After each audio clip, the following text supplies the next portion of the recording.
Kenapa Tuhan Yesus harus turun ke bumi untuk menghapus dosa-dosa manusia? Ya karena kasihnya. Kalau memang Yesus Tuhan, kenapa dia harus turun ke bumi? Kenapa dia tinggal ngampunin aja di atas sana kan? Oh nggak bisa. Yang saya tahu itu kan ada daerah yang namanya Filistin, yang dimana itu adalah musuh-musuh dari Israel gitu. Tapi kenapa ketika saya baca gitu kan, mereka itu sangat percaya diri mengatakan bahwasannya Israel itu adalah pendatang gitu. Gini, cuma sekarang kalau menurut Alkitab, makanya kan di podcastnya Dr. Richard saya bilang, saya harus bawa Alkitab. Kenapa? Tanpa Alkitab, kamu nggak ngerti, nggak kenal siapa itu Israel. Kenapa Tuhan Yesus harus turun ke bumi untuk menghapus dosa-dosa manusia? Ya karena kasihnya. Karena kasihnya. Betul. Yesus diutus, kenapa harus diutus? Ya karena dia adalah firman-Nya Bapa, maka diutus Bapa keluar dari dirinya. Masuk dulu. Ya, Yesus kan firman Bapa yang di dalam Bapa, keluar dari Bapa. Makanya Yesus bilang, aku datang dan keluar dari Bapa. Mana ada orang lain bisa bilang aku keluar dari Bapa. Hanya Yesus. Kalau memang Yesus Tuhan, kenapa dia harus turun ke bumi? Kenapa dia tinggal ngampunin aja di atas sana kan? Oh nggak bisa. Pengampunan itu harus dengan nyawa. Nyawa Tuhan sendiri yang menghapuskan dosa hamba-hambanya gitu. Nyawa manusia. Karena manusia yang berdosa. Makanya Yesus sebagai manusia, bukan jadi kambing dia. Iya, saya paham tuh, untuk menghapus dosa ciptaan dia sendiri kan. Maksudnya kan namanya ciptaan dia udah penuh dosa. Kenapa nggak dia maafkan aja? Hapus aja semua dosa-dosa. Ngapain dia turun ke bumi? Upah dosa adalah kematian. Berarti Dia sendiri, dengar dulu. Dia sendiri yang ngomong upah dosa adalah kematian. Maka untuk menggantikan kematian itu ya harus dengan kematian. Makanya dia memberikan anaknya. Itu membuktikan Allah kami itu setia kepada ucapannya dan firmannya. Kan Tuhan sendiri yang berkata, kalau kamu makan buah itu kamu mati. Pemberontakan itu menimbulkan kematian. Ya maka setiap orang yang berdosa dan yang memberontak itu pasti mengalami kematian. Dan Yesus datang ke dunia ini mati itu untuk mengalahkan kematian itu, agar kematian itu tidak berkuasa kepada manusia di dalam kekekalan, tapi dikalahkan oleh Kristus, dibuktikan melalui kebangkitannya. Jadi ketika Yesus itu bangkit, maut, kematian itu tidak bisa menahan Kristus lebih lama. Dia diinjak oleh Kristus. Maut itu dikalahkan sama dia. Makanya ayat Alkitab berkata, di manakah sengatmu maut? Tidak ada. Maut itu tidak berdaya bagi Kristus. Jadi Tuhan kami itu Tuhan yang penuh pembuktian, penuh otoritas. Dia tidak hanya ngomong cuap-cuap saja, tapi tak ada bukti. Dia membuktikan semua. Aku tuh sangat tertarik sama sejarah-sejarah kekristenan gitu Ya. Kak Elia. Dan yang saya ingin tanyakan adalah ini kan mungkin agak sedikit sensitif ya, yang sedang berperang dan sebagainya gitu. Cuman yang saya ingin tanyakan gitu kan, di Alkitab kita tuh tidak ada yang namanya daerah tersebut ya. Tidak ada nama daerah tersebut. Yang saya tahu itu kan ada daerah yang namanya Filistin, yang dimana itu adalah musuh-musuh dari Israel gitu. Tapi kenapa ketika saya baca gitu kan, mereka itu sangat percaya diri mengatakan bahwasannya Israel itu adalah pendatang gitu. Dan memang saya kan nggak tahu nih sejarah dan bagaimananya gitu Kak. Kayak lihat, pengen tahu aja gitu ya sebenarnya dalam sejarah yang terjadi itu seperti apa sampai terciptanya daerah itu gitu loh, yang mengklaim bahwa itu adalah tanah mereka gitu loh. Sedangkan yang saya tahu kan tanah itu ya, Yesus itu kan di sana sebelum Masehi mungkin ya udah ada gitu tanah itu. Itu aja sih Kylie yang saya pengen tanyakan. Saya mungkin tambah sedikit ya. Maksudnya gini, tadi yang disampaikan pastor itu kompleks ya. Itu orang-orang yang udah belajar tinggi itu bisa paham. Ya, tapi kalau kan di akhir itu ada pengharapan. Tapi gini, simpelnya gini. Saya sepakat dengan pastor, tapi gini. Gaza, kita buka dalam Yosua 12 ayat Yosua 13 ayat 2 dan 3 mengenai posisi Gaza itu ya. Inilah negeri yang masih tersisa, semua wilayah orang Filistin dan seluruh negeri orang Geshur, mulai dari sungai Sihor di perbatasan Mesir sampai ke daerah Ekron di utara. Semuanya itu terhitung sehingga tanah orang Kanaan dan merupakan wilayah 5 raja kota orang Filistin, yakni di Gaza, Asdod, Askelon, Gad, dan Ekron, dan wilayah orang Ani di sebelah selatan. Juga di seluruh negeri orang Kanaan dan Meara, kota orang Sidon sampai ke kota Afek dan ke wilayah orang Amori. Ya. Nah, ini judul perikopnya, bro. Itu negeri di sebelah barat yang masih harus direbut. Nah, kota-kota yang saya sebut tadi itu sudah direbut oleh Yosua, diambil oleh Yosua. Gaza, apalagi Asdod, Askelon, Gad, Ekron. Yosua itu kan penerusnya Musa. Artinya Yosua, Israel itu kan dipimpin oleh Musa keluar dari perbudakan Mesir dan juga dilanjutkan oleh Yosua. Nah, orang Filistin yang ada di sana, yang menduduki kota Gaza, Asdod, Askelon, Gad, dan Ekron tadi itu sudah dikalahkan.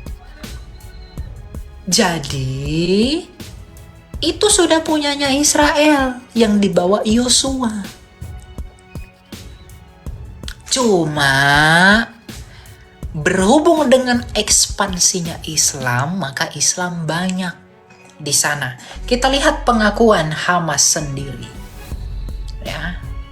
Kita lihat pengakuan orang Hamas sendiri, ya.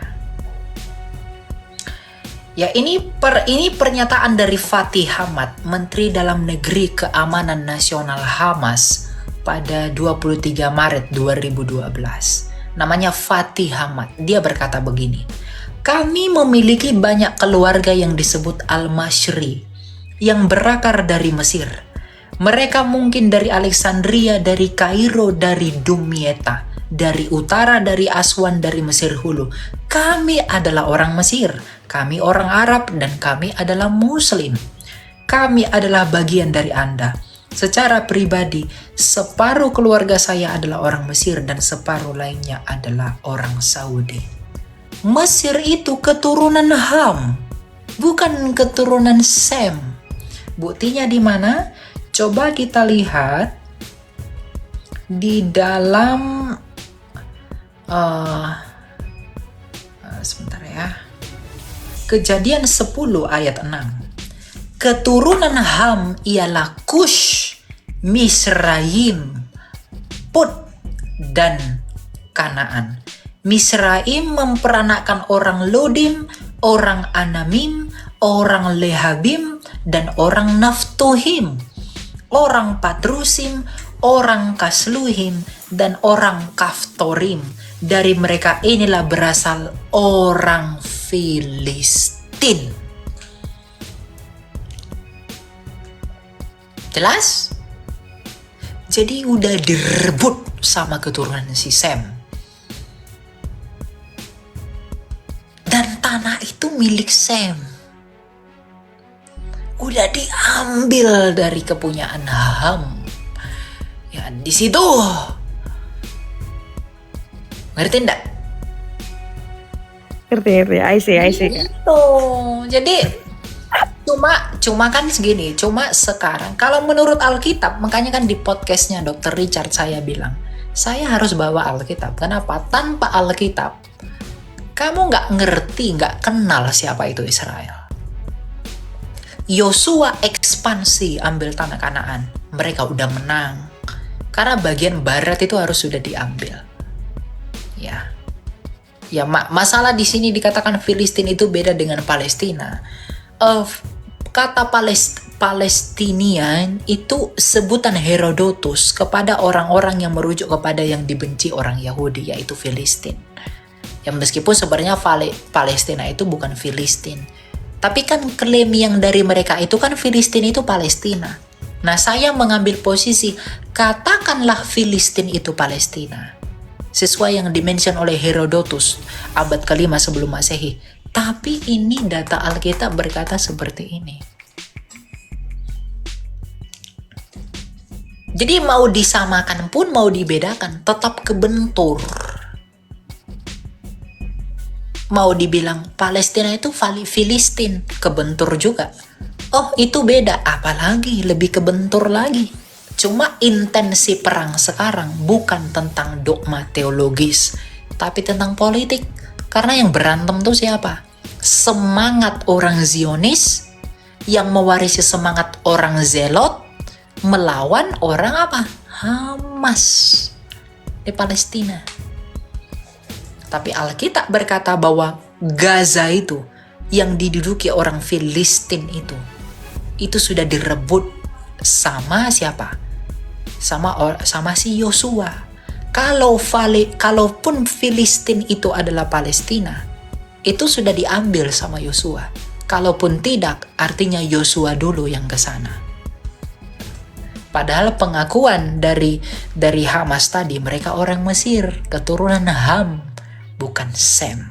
Ya. I see kali ya. Oke. Gitu. Paham.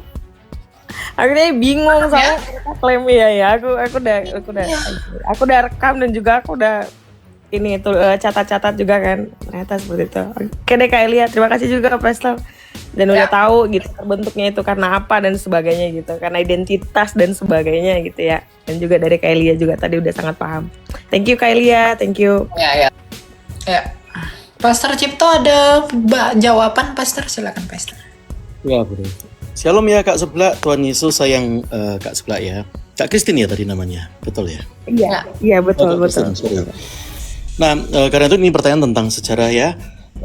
Waktu Yerobeam itu kan adalah pengganti dari Salomo. Kita tahu sebelum Salomo jatuh itu sudah dinubuatkan karena Salomo itu kemudian mengikuti beristri banyak, menyembah dari berhala-berhala, dari mengikuti sebagian istrinya. Karena ini sejarah ya, jadi cukup panjang, tapi itu luar biasa indah karena Anda mau belajar.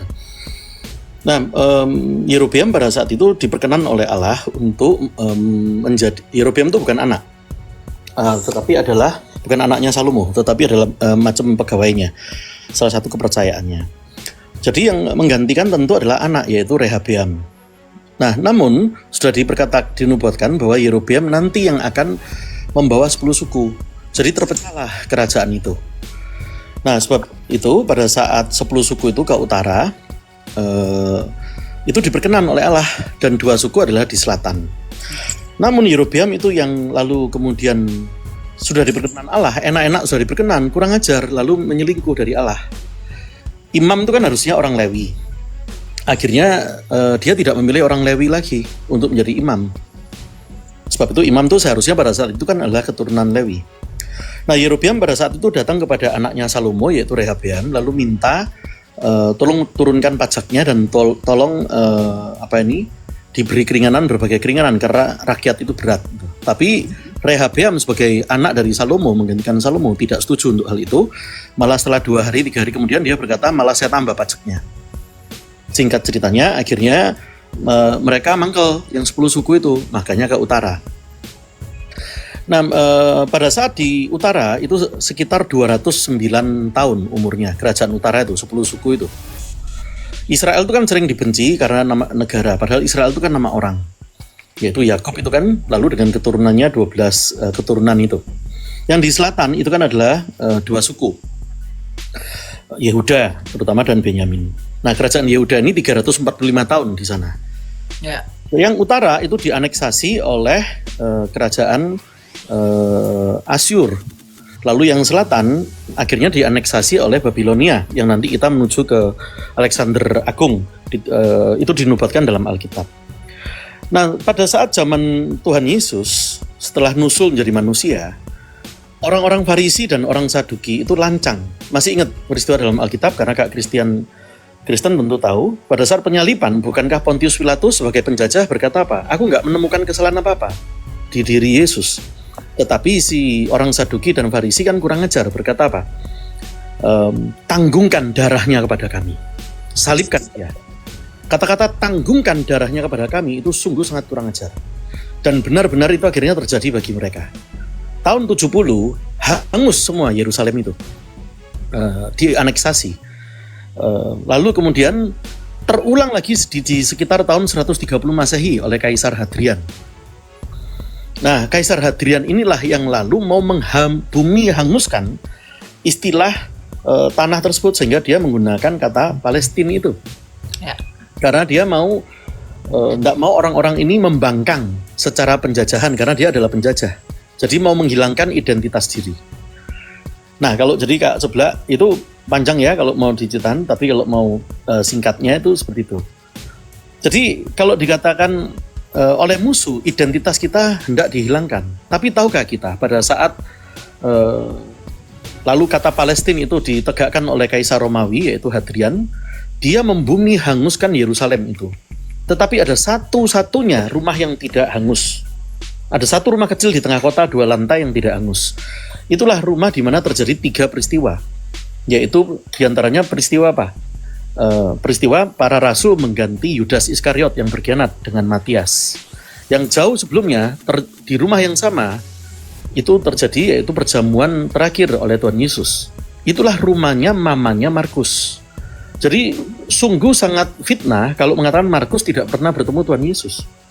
Rumah mamanya itu, Markus dan mamanya ini keluarga Yahudi yang dari Alexandria, dari Mesir. Berarti orang kaya yang lalu kembali ke negaranya. Jadi bawa uang.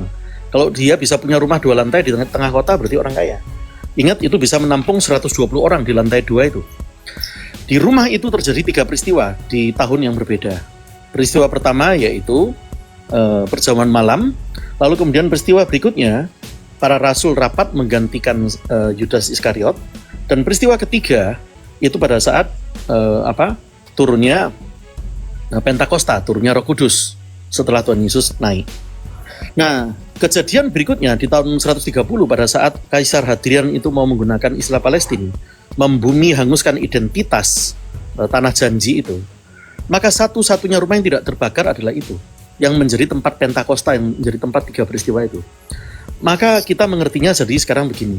Musuh berusaha membuat kita identitasnya terlupa. Oleh karena dosa-dosa kita membuat kita menjauh dari Allah. Tetapi selama ada Pentakosta di hati kita, selama ada raja-raja yang benar, bukan raja-raja baginda yang palsu, maka apa yang terbakar, yang hilang dari kita, itu tidak pernah akan bisa hangus. Karena itu dikatakan dalam Yeskiel pasal 37, bahwa pengharapan tidak pernah sia-sia. Yeskiel berkata kepada tulang-tulang kering itu, bangkitlah dari keempat penjuru mata angin. Keempat penjuru mata angin itu berbicara tentang tetragrammaton. Karena itu Yod He Vav He itu. Karena itu dikatakan pengharapan tidak pernah sia-sia. Tadi Elia luar biasa menjelaskan Kejadian 1 ayat 26, manusia diciptakan serupa dengan gambar dan rupa. Karena itu ada musuh-musuh, baik itu secara waktu itu politik maupun musuh-musuh secara penghulu di udara yang mau menghilangkan identitas kita sebagai anak janji. Yakub itu artinya adalah keturunan dari Isa. Isa itu adalah anak janji. Galatia 4 mengatakan, Roma 8 juga mengatakan, Galatia 4 ayat 7, kita ini anak janji, bukan anak budak, bukan anaknya Hagar. Artinya anak budak dari dosa. Hagar itu kan timbul karena Abraham tidak sabaran untuk punya anak sehingga mengambil budaknya. Kita bukan keturunan anak budak. Di Galatia 4 ayat 7 dikatakan kamu bukan lagi sebagai budak, tapi sebagai adalah pewaris janji. Nah itu Kak Seblak. Sebab itu selama ada Pentakosta, musuh baik itu yang di zaman itu politik, kalau yang di zaman sekarang yaitu musuh yang mau menghilangkan identitas kita sebagai anak, itu mereka tidak bisa mengalahkan kita. Bedanya kekristenan dengan yang lain, kita adalah bukan lagi budak. Jadi tidak boleh kita bertingkah laku seperti RT lain. Itu disederhanakan itu Kak Seblak. Demikian. Terima kasih. Makasih banyak. Ya, oke. Berkati. Tuhan Yesus sayang Kak. Ya. Iya, terima kasih.